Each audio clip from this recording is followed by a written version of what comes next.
Welcome, and thank you for coming today. I'll be your master of ceremony. My name is Mary Beth Weiser, and I'm the water superintendent. And first on the program, we have the welcome, which will be done by Chairman of the Water Board, Roy Ricker.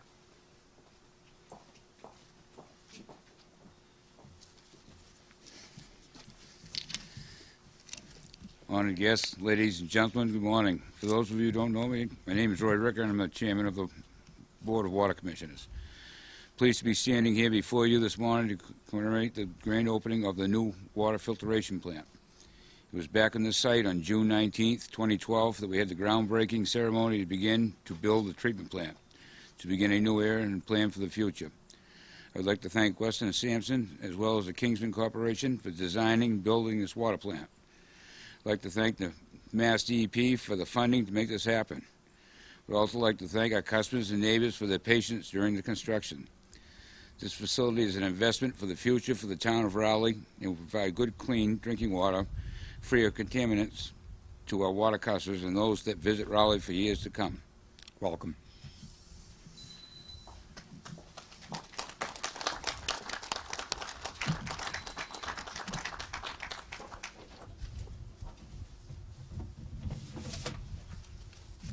Now I would like to invite up Chairman Robert Murray, who is for the Board of Selectmen, to talk about the history of the Water Department.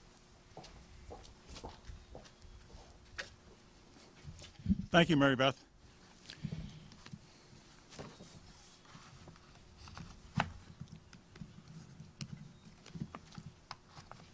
What I'd like to do today is give you a little bit of history of how we finally wound up with a water department in the town of Rowley.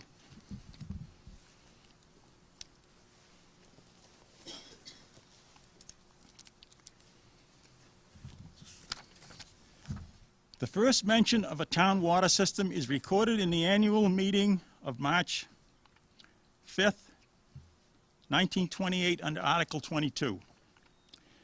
And it was a water supply for fire protection purposes. And the town meeting voted that a committee of 5 be appointed at this meeting to investigate the matter of water supply for fire purposes for the town, and also a plan for spreading the cost of the same over a period of years, and report at some future meeting. The committee named were C.F. Stevens, Ms. Gertrude W. Carlton, which I found very interesting back in 1928 that they would have put a woman on a committee like that. The committee name, Gertrude W. Carlton, George B. Prime, Ivan P. Johnson, and Cornelius F. Haley. And Brad, you'd be interested in that because he was a representative. And I think they started this in 1928 because in late 1927, a few fellas got together on the street corner and decided that Rowley needed a fire department. Up until that point, there was no fire department per se. They had some district chiefs, they had some buckets and some ladders, but that was about it. So they decided it was time to form the Rowley Volunteer Fire Protection Association. They did that, and they were incorporated in the late 1927, around December of 27. And then they set about doing minstrel shows, clam chowder suppers, dances at the town hall, and they bought a fire truck, a 1928 Seagrave Suburban Pumper, 500 gallons a minute. And I think that the committee decided that they wanted to try to get some water protection. They were working on cisterns, but they didn't do very well with those. So I think that's how it came about. And they were supposed to report to the next annual meeting. And at the special town meeting on October 20th, 1928, under Article 1, was taken up by the moderator, Water Supply System for Fire Use. Mr. Stevens addressed the meeting explaining at length about his proposal for a water supply covering the town for fire purposes, and moved that the town petition the legislature for the right to issue bonds for $25,000, or such part of that sum as the town may determine to raise. Mr. Prime submitted a personal report. Now, both of these guys are on the committee in opposition for the purpose of Mr. Stevens, for the proposal of Mr. Stevens. The motion of Mr. Stevens not being seconded Mr. Emerson moved to postpone until the next annual town meeting, and the meeting so voted. At the annual town meeting of March 4th, 1929, there is no mention of a town water supply. The next record of any action by the town to develop a water supply was in 1944. So we go from 1928 to 1944. And that's kind of interesting in its own. I believe the reason for this gap was the Great Depression. Of 1929 to 1939, the deepest and longest lasting economic downturn in the history of the Western industrial world. So we know that they weren't trying to do anything at all, they were just trying to survive at that point. At the annual town meeting of March 6, 1944, under Article 25, the town voted to appoint a committee of 7, and they be given the right to appoint as many subcommittees as may be necessary to carry out this article. And this committee took this charge very seriously. At their very first meeting, they voted to expand the membership in an effort to include a representative of each of the town's industries and departments. At various meetings, and actually by doing that, they wound up with 15 members on this committee. It's a wonder they got anything done at all. But obviously they worked very well together, and they did make it happen. At various meetings, the committee talked with officials of Ipswich and Newburyport water departments, who were very generous in giving their time and benefit of their experience. The engineering firm of Whitman and Howard was hired to draw up a preliminary survey showing the estimated cost and possibly sources. At this time, Whitman and Howard recommended to proceed and obtain a permissive legislative act to enable the town to build a system when the war was over. This act should be secured at this time in order to be in a position to accept any federal funds that may become available after the war. It was rather difficult to estimate the cost of driving test wells and running a pumping test on them to determine the quality and quantity of the water available. However, they believed that a sum of $25,000 was a fair average for this purpose. At the annual town meeting of March 5th, 1945, under Article 26, the town voted to raise and appropriate the sum of $25,000 to be used to drive test wells to locate suitable water supply for commercial, domestic, and fire protection. The pumping test was started on June 8th, 1946, with a pumping rate of 125,000 gallons per day. The results of the analysis showed that the water pumped during the test was clear, practically colorless, low in organic matter and iron, and guess what it was free from? Manganese. I thought that was very interesting too. The legislative act to authorize the town to supply itself and its inhabitants with water was approved January 28, 1946. At the March 4th, 1946 annual town meeting, under Article 28, the town voted to accept said legislative act, Chapter 11 of the Acts of 1946. Under Article 29, the town voted to appropriate the sum of $1,000 to purchase land for a water supply. Under Article 30, the town voted to authorize the Board of Selectmen to make application with the Federal Works Agency, Bureau of Community Facilities, for funds for advanced planning for a water system for the town of Rowley. At the March 1st, 1948 annual town meeting, under Article 26, town voted to raise and appropriate the sum of $245,000 for the construction of a water system for the extinguishment of fires and for domestic and other purposes, substantially in accordance with a plan entitled Proposed Water System, Rowley, Massachusetts, dated September 1947, drawn by Whitman and Howard. And this motion carried by a standing vote, 141 in favor, 14 against. Under the Legislative Act, Chapter 11 of the Acts of 1946, the Board of Selectmen were to act as water commissioners. The design of the original water system included 15 wells that developed 10 gallons per minute per well, a pumping station of brick construction containing an electric motor-driven centrifugal pump capable of delivering 150 gallons per minute, together with a standby unit of equal capacity but gasoline-driven to be used in an emergency, and a system of water mains using 6 to 12-inch pipe approximately 8 miles long, with 59 hydrants so placed that no home is more than 500 feet distance from a hydrant. On July 29, 1948, the first load of 10-inch water mains arrived and were placed along the way on Bradford Street.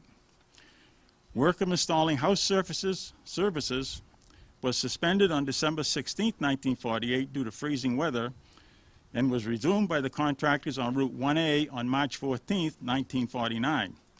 All services were completed about the 1st of May, and meters were then installed by the Water Department. A review of the system, also pressure tests of water and hydrants, was made by the fire underwriters on March 30, 1949. The insurance, for insurance purposes, and the test proved far above requirements. 243 services were connected, with 174 customers taking water. And at the town election of March 9, 1953, 3 municipal water board members were elected: Donald F. Knowles, Chester J. Anthony, and Harris D. Shea. And that's where we are today, folks, with this wonderful plant behind me, treating our water now with many more customers than we did start out with. Thank you.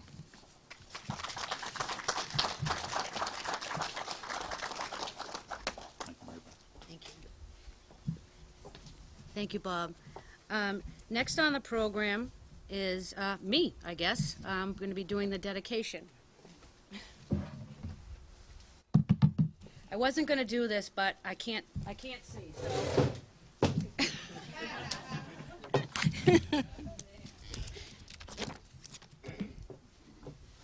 Good morning. My name is Mary Beth Weiser. I'm the water superintendent for the town of Raleigh. I would like to welcome you all to our celebration. For more than 35 years, communities have celebrated National Drinking Water Week. This is a unique opportunity for both the water department and our community we serve to join together in recognizing the vital role water plays in our daily lives. It is fitting that we commemorate this grand opening of the water plant during the most celebrated week in the drinking water industry. You turn your tap on and clean water flows into your sink. Simple, right? What do you really know about drinking water and where it comes from? The water plant was built to filter and treat the groundwater from wells 3 and well 5. The water plant went online on August 27, 2014. We have begun to rebuild the water department. The water department is committed to providing its residents with drinking water of the highest quality possible, and we strive to improve all facets of our water system. There are 3 words that come to mind when I think about this treatment plant. The first is opportunity. We have opportunities to do things like we've never done before. The second word that comes to mind is excitement. Excitement in the sense that the water plant symbolizes a new beginning. And legacy. The legacy of a new water system to ensure that we will have ample water supplies now and in the future that are contaminant-free. With that said, it is my honor and pleasure to dedicate this water plant to Mr. Alexander Good. Mr. Good was the first water superintendent for the town of Raleigh Water Department. He served in this capacity from 1949 to 1952. Superintendent Good was an upstanding citizen, and he was very active in the community for 42 years. He lived at 13 Central Street. He was a good man of sound judgment and unsullied character. Superintendent Good held the respect and esteem of his fellow townsmen.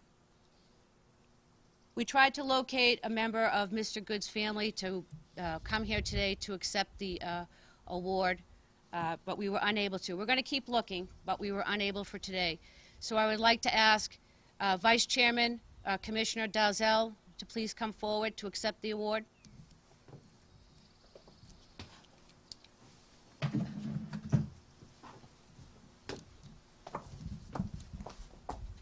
Thank you. Thank you. Would you like to say something, Stu? I just like to, Go ahead. it's all right. I just want to say thank you. I remember this. I can remember Mr. Good when I was about this high. He was a member of the fire department, water department, and the electric light superintendent for many years. He's a fine citizen. Thank you. Good. Thank you, Stu, for accepting the award. Thank you. We also had a plaque that we will hang with pride inside the water plant.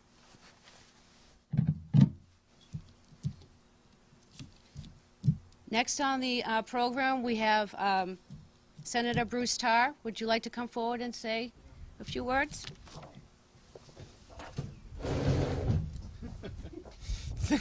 Thank you very much, and good morning. And I'm glad you pushed the stool in. I don't know that I'd be able to reach the microphone from it, but I also thought you might need it to be able to present the plaque to Stu, but you managed that without the stool, so I think it's great.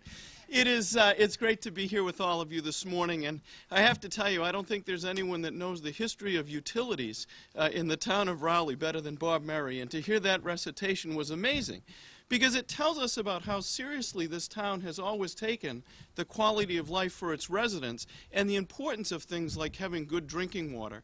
And it also, as Bob was reciting the history of how we got to today, tells us about the historic partnership there's been between the people of Rowley, its local government, and the legislature of the Commonwealth of Massachusetts.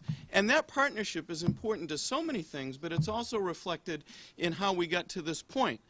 It also tells us one more thing. It tells us that the town has been unwilling just to rest on what is and not think about what could be, and think about how it could treat water better, more efficiently, and make sure that something we all depend on is as safe and as of higher quality as possible.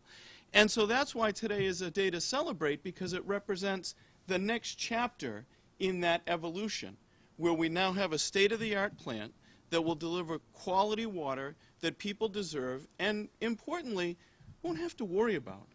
Because that's one of those things that I think a town government can do so well, is to take basic needs and to make sure that we're not worried about them. And so this is a wonderful plant. It's a wonderful accomplishment.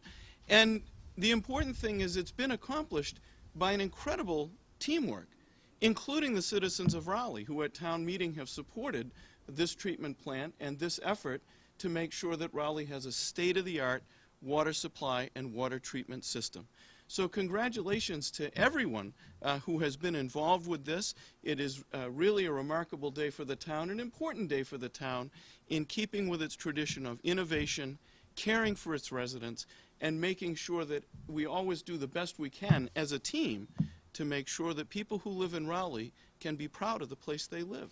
So I'm honored to be here, and also to bring a citation from myself and my colleagues. I know Representative Hill has a couple of citations as well.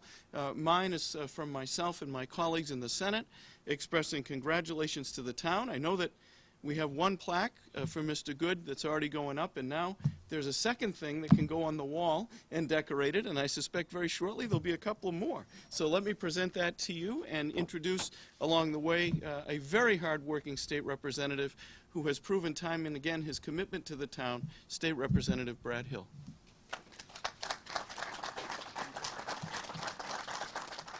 Thank you, Senator. And if I was just to say ditto, would you be very happy? So I'm going to say ditto, but I also want to congratulate each and every one of you for this beautiful, beautiful facility. There's been a lot of partners to make sure that this happened. Senator Tarr and I were very happy to partner with you folks, and of course with the Department of Environmental Protection, with all the meetings we've had with them and making sure that this got done. We're so happy to be part of this. I want to just present to you two more citations. One of them is from our Governor of the Commonwealth of Massachusetts to the town of Rowley, which reads, "On behalf of the citizens of the Commonwealth of Massachusetts, I'm pleased to confer upon you this Governor's citation in recognition of the grand opening of the new water treatment plant," and it was given this 4th day of May in the year 2015, signed by our Governor, Charles D. Baker, and our Lieutenant Governor, Karen E. Polito. So if I could present that to you.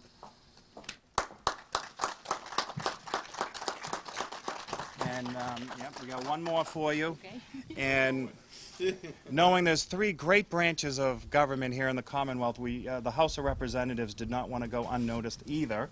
So we have a citation from them that reads, "Be it hereby known to all that the Massachusetts House of Representatives offers sincere congratulations to the town of Rowley. In recognition of the grand opening of the new water treatment plant, the entire membership extends its very best wishes and expresses the hope for future good fortune and continued success in all endeavors. Given this 4th day of May, 2015 at the State House, Boston, Mass., signed by our Speaker, Robert A. DeLeo, and offered by me, your State Rep, Brad Hill. Congratulations.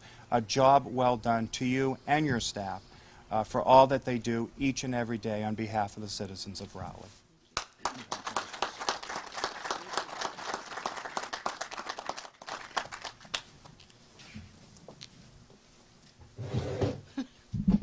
Well, that was a nice surprise. I didn't expect that. Thank you very much.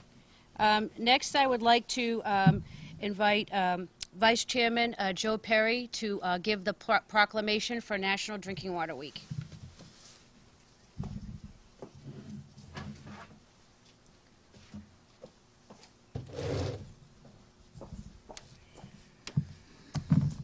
Town of Raleigh Proclamation.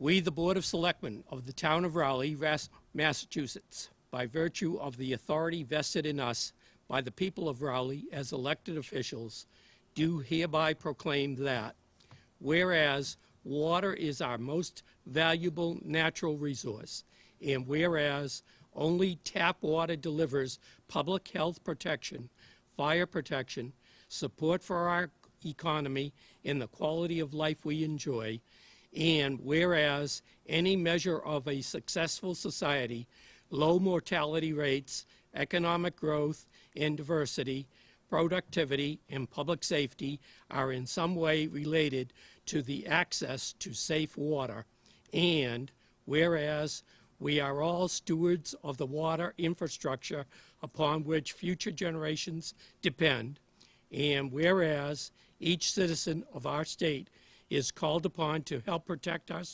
our source waters from pollution, to practice water conservation, and to get involved in local water issues by getting to know their water. And now, therefore, be it resolved that by virtue of the authority vested in me as Vice Chairman of the Raleigh Board of Selectmen, I do hereby proclaim May 3rd through 9th, 2015 as Drinking Water Week. In witness whereof, I have set my hand and seal of the Town of Raleigh this 27th day of April, 2015. Thank you.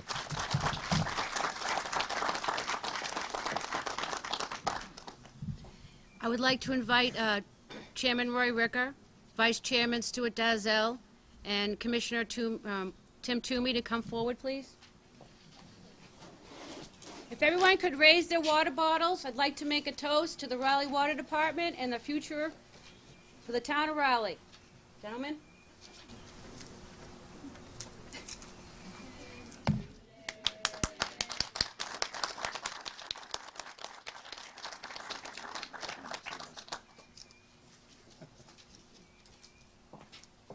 I would like to invite you all inside, take a tour of the treatment plant, come in and have some goodies, and but thank you very much for coming today. A very special day for the Water Department and the town of Raleigh. Thank you.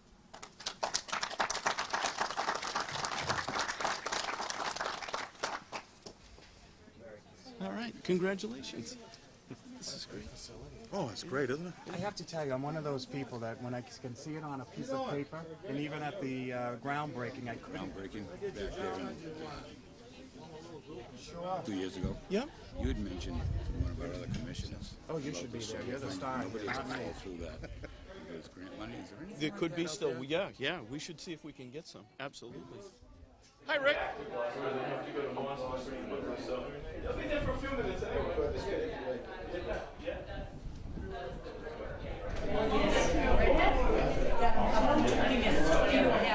Depending upon how many questions are asked. Yes, there is. Okay, you want that? Okay, Joe, we'll put you down. Oh, I see.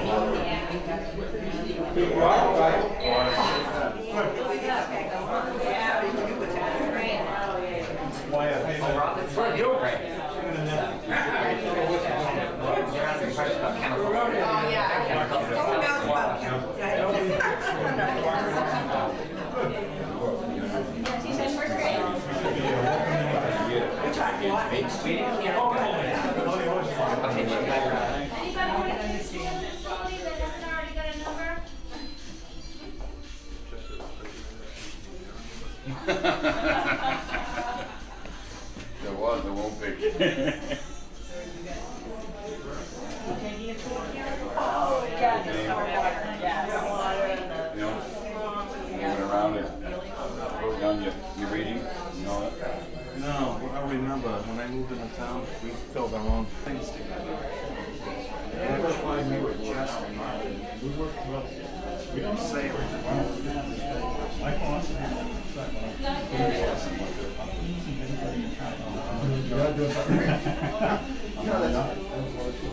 He's a good guy. We like him a lot. It's added a lot to the delegation. yeah, it's coming out. I like to sing the old water main. I didn't realize that. Yeah, I saw the one about 32.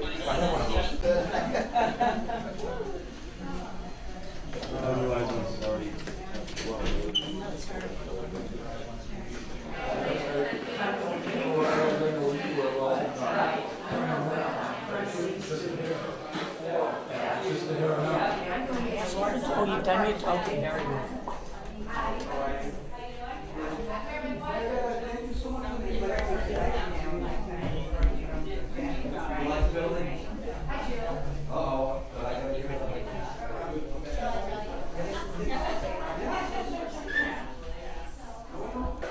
Good seeing you. Okay. Hi, Bob. Again, we do have the ability to tie into this at home and make any changes that we feel necessary. So, like, if there is a fire or something, maybe we can turn one of the wells on, help the town out. This is different from before, where you'd actually have to drive in and say, go to Prospect Hill, which is a long, steep road to get up there and actually climb down into a vault by yourself.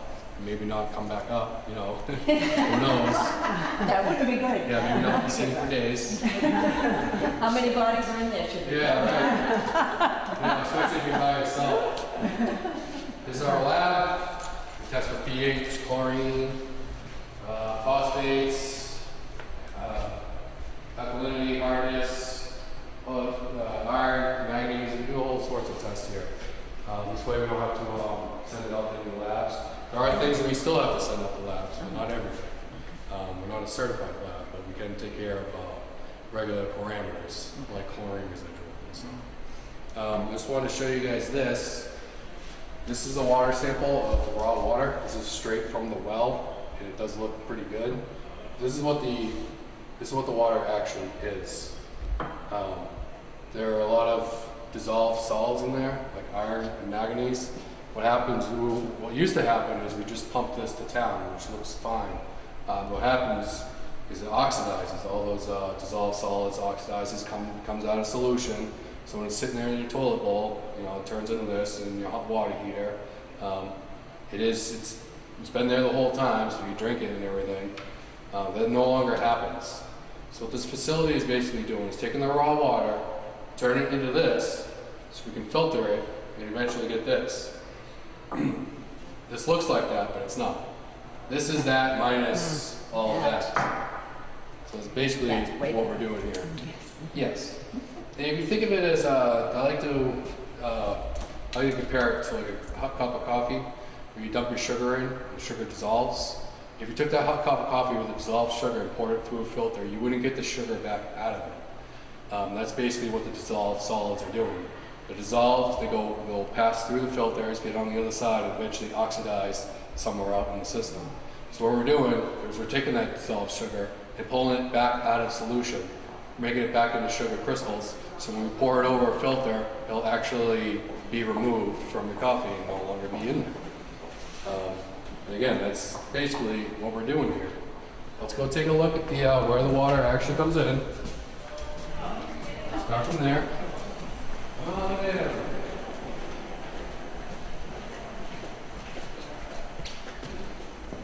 Come on in. This is where the water enters the building from two well sites, well site 5 and well site 3. Those wells used to pump straight into the town's water supply and now diverted to here. The first thing they run into is going to be this big gray thing. This is an area. Basically what's happening is the water gets pumped up and cascades down a bunch of trays. What that is doing is basically just adding oxygen to the water itself. It does two things. One thing is it strips it of CO2. There's actually, the water contains some amounts of CO2, which actually can turn into carbonic acids and lower the pH of the water. Just by stripping it of CO2, we can immediately raise the pH of the water to a safe drinking level. This also helps with other chemical additions. A lot of chemicals are pH dependent. So what we're doing is making sure that the pH is right so the other chemicals can work. And that's adding no chemicals at all. It's just letting it cascade down a bunch of trays pretty much. So without adding any chemicals at all, we can raise the pH, which is good. Everyone likes that.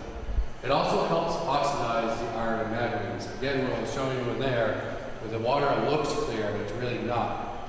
And what we're trying to do is pull all that iron and manganese out of solution by oxidization. The aerator helps do that, but it doesn't do it quite enough. So we'll also have to add potassium permanganate, which is a super oxidizer. So instead of taking a week to oxidize all the iron and manganese, it takes minutes, even seconds. It does it instantly. Awesome. Which is good. If we look down in this tank, you can't really see it until but you can see it's really brown, really murky. We actually want that. That's our raw water. We want it really brown and murky so we can, so we then begin to actually remove that from the town water supply. So once it's done with the oxidization process of the aerator, and then it moves straight to the filters. How are you?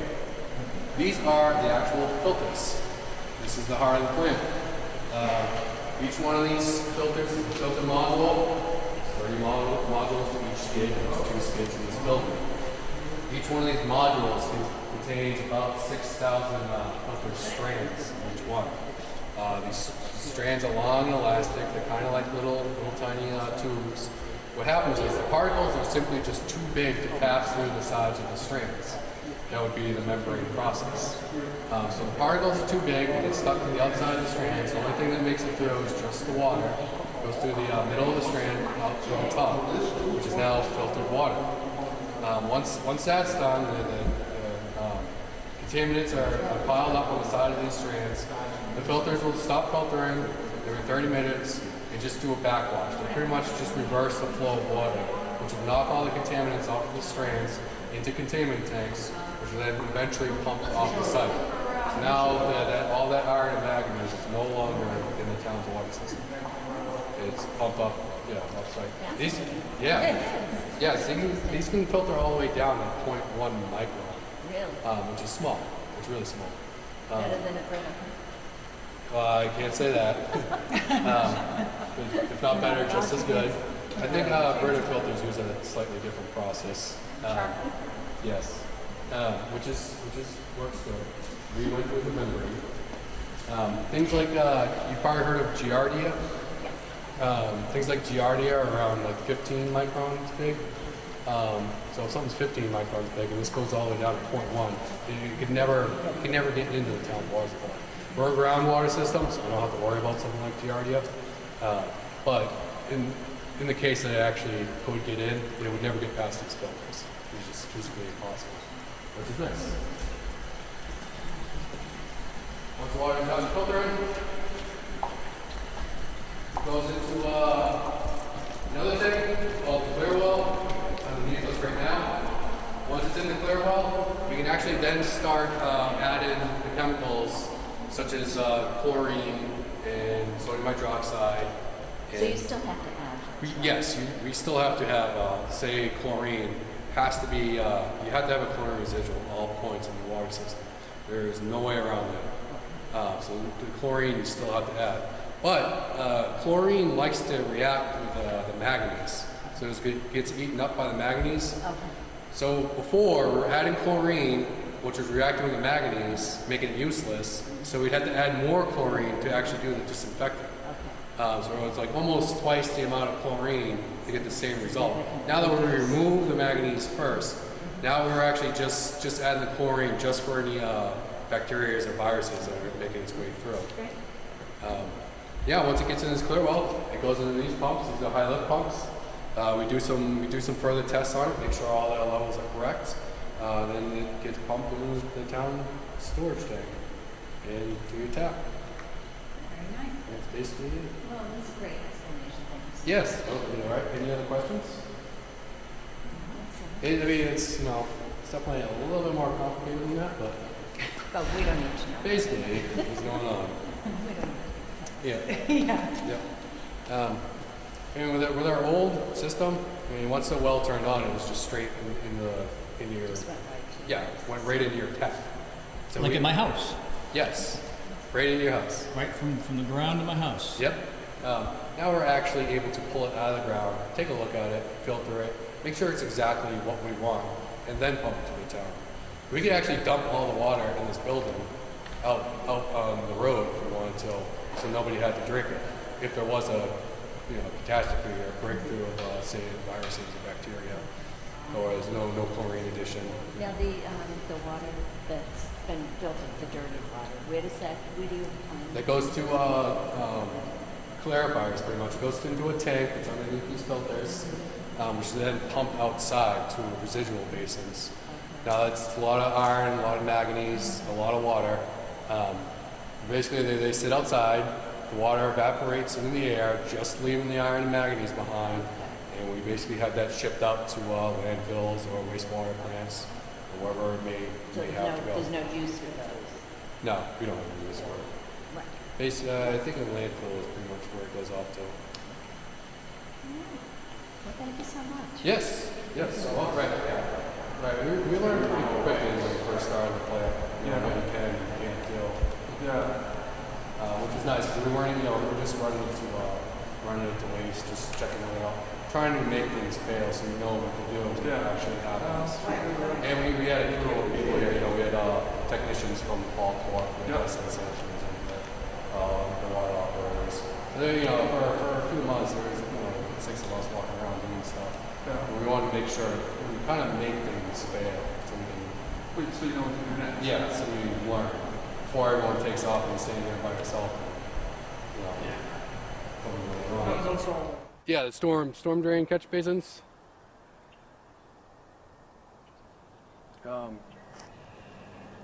In case you do have a chemical spill, we do have valves right there to shut the stormwater drain off. That way we can contain the whatever contaminant fell on the ground and have it properly disposed of instead of going straight into the ground. But for the most part, they're open just for catching rainwater.